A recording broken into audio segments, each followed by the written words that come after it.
What is the link between coups in West Africa and coup leaders trained in the West?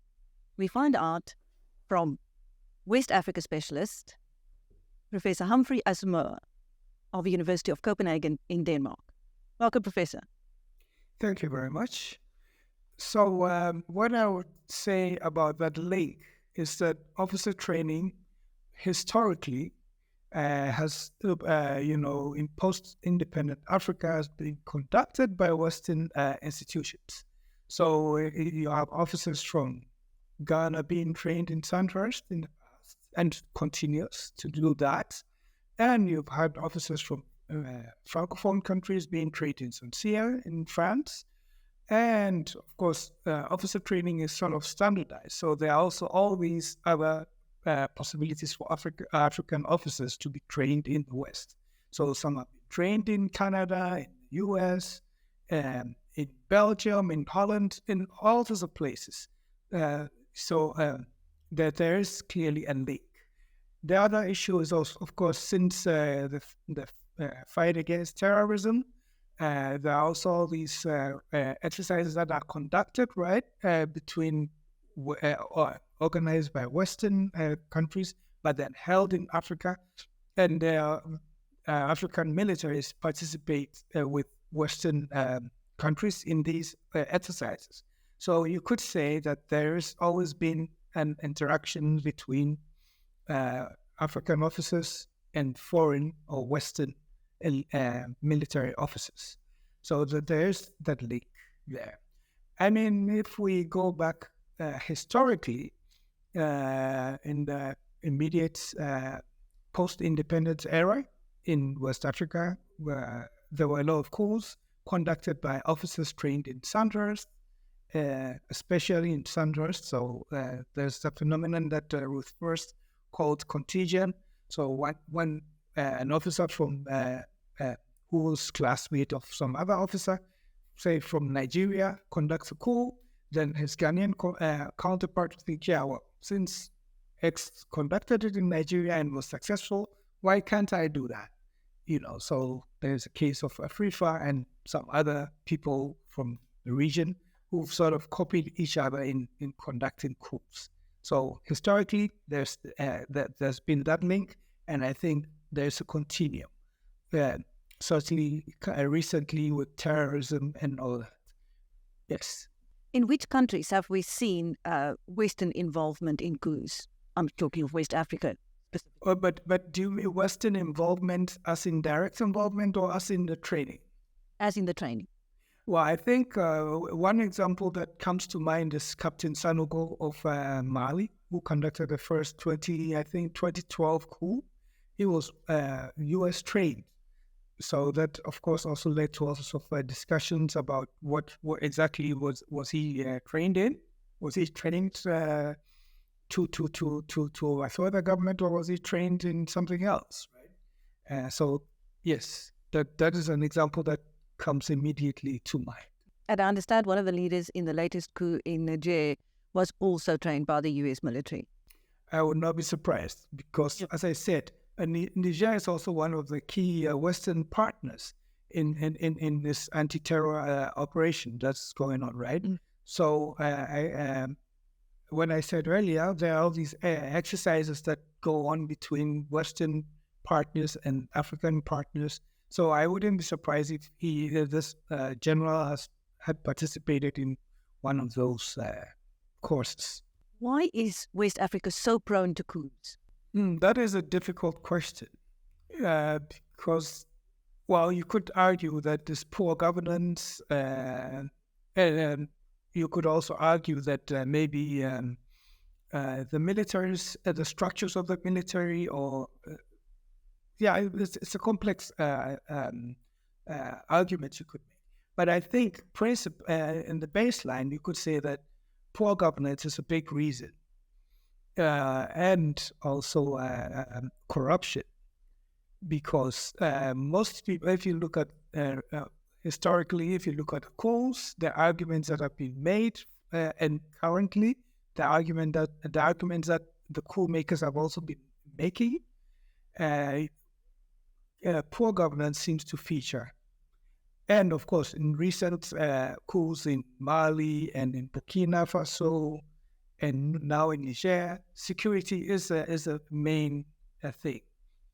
But I must also say, although West Africa is coup-prone, the coups have been in specific countries, not all countries. I mean, for example, Senegal has never had a coup. While it has a very competent and strong armed forces, right? So it's not everywhere. But once there's been a coup in a place, in the country, coup begets coup. So once I have conducted it, I might have to, you might want to overthrow me, but you can't only do that through a coup. So it becomes a cycle, right? And that is sort of how it works.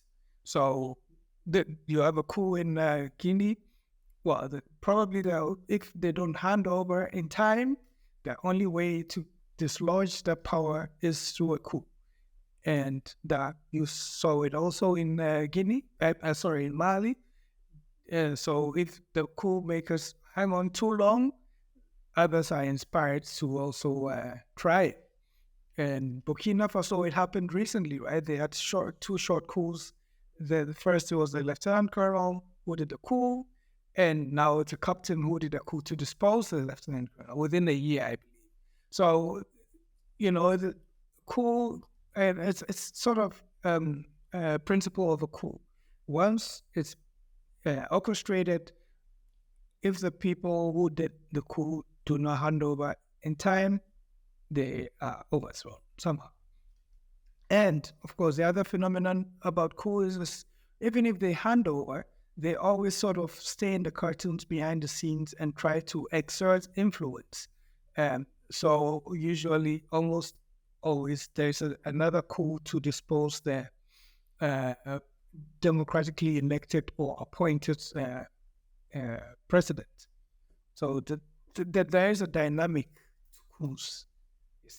But I must also say that, I think in West Africa, if you look at the coups, it's corruption or sort of seems to fuel coups.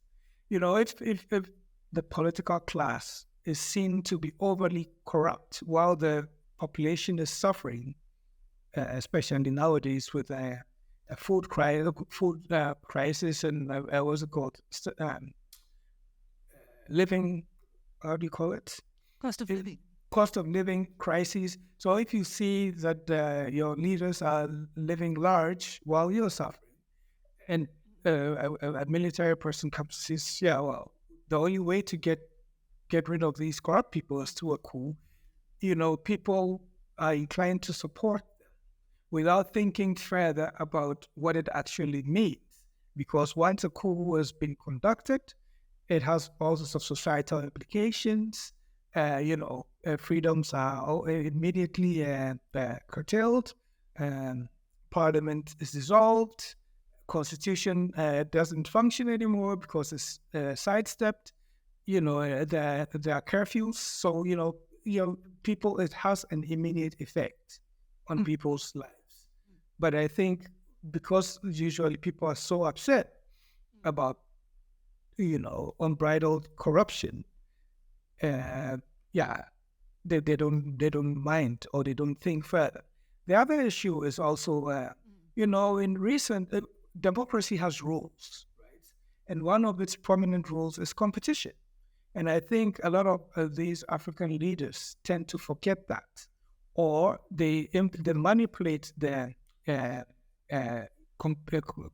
space, the electoral space, so that their opponent is almost always disadvantaged, which also pushes these, because coups I think we also have to make clear here that coups are not always a military, a phenomenon, because sometimes politicians from the opposition can also push soldiers to conduct coups to serve their interests. But that is a different, but just for context. Yes. Just so but when politicians changed the electoral rules to such an extent that people who are sick of the government don't see that the government they are sick of would ever leave office. They are also inclined to support coups.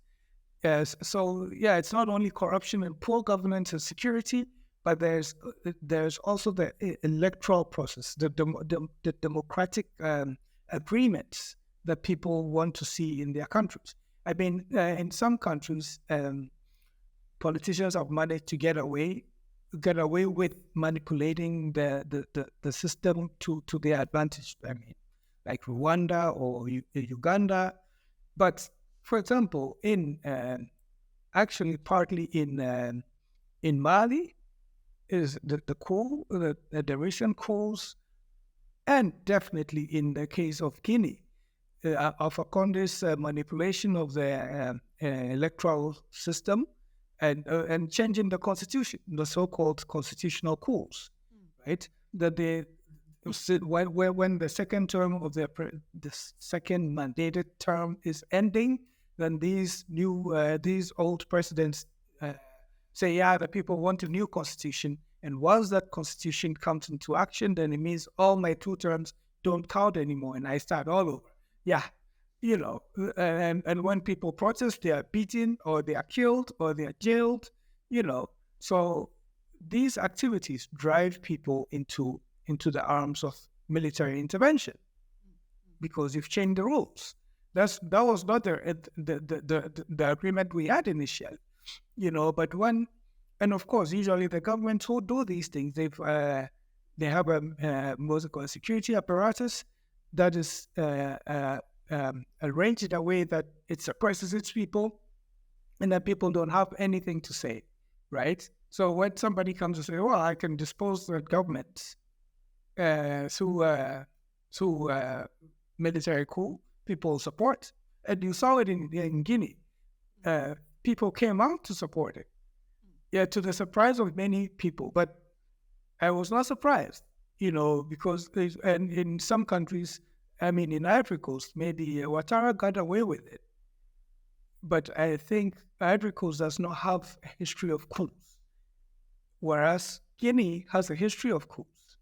So, and I also want to argue that once you have a coup has happened in a country before, it always is a possibility. Even if you put your cronies or your own brother as head of the military, it is a possibility. You can never do away with it entirely.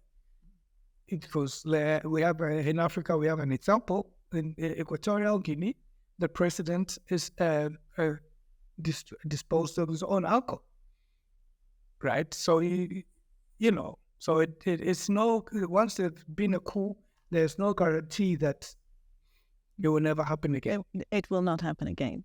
Well, the other point I want to actually put across is this poor governance. I think that Africa is blessed with resources, but the people are among the poorest in the world. So we must ask ourselves, why is that? And I think that the poverty also drives people into the arms of military intervention. I've spoken to a lot of West Africans who say, democracy hasn't served us right, because only the elites are chopping, they're benefiting and we are suffering, right? So that also is a problem. There's poor governance. People are not benefiting from their resources because they are citizens of Niger, Ghana, Mali. They have gold and uranium, and the governments are not using the resources to their benefit. And then you could ask, why is that the case? I mean, these governments are there. They have very poor contracts with external partners, like who want to mine these resources, and then you ask yourself, sometimes you read about these negotiations and the contracts and you think, seriously, what happened? And I think why did you make such a deal? And I think that if African governments democratically elected governments were serious about taking care of their people's needs, then they would have to negotiate better contracts, and they would have to demand better value for money for their resources, because it's not only about their little interest, but it should be about the wider societal interest. So poor negotiations is also a big problem. It's not only about poor governance, but they sell their resources too cheaply because of their personal interest and their immediate circle of lieutenants, without taking into account the broader, wider society.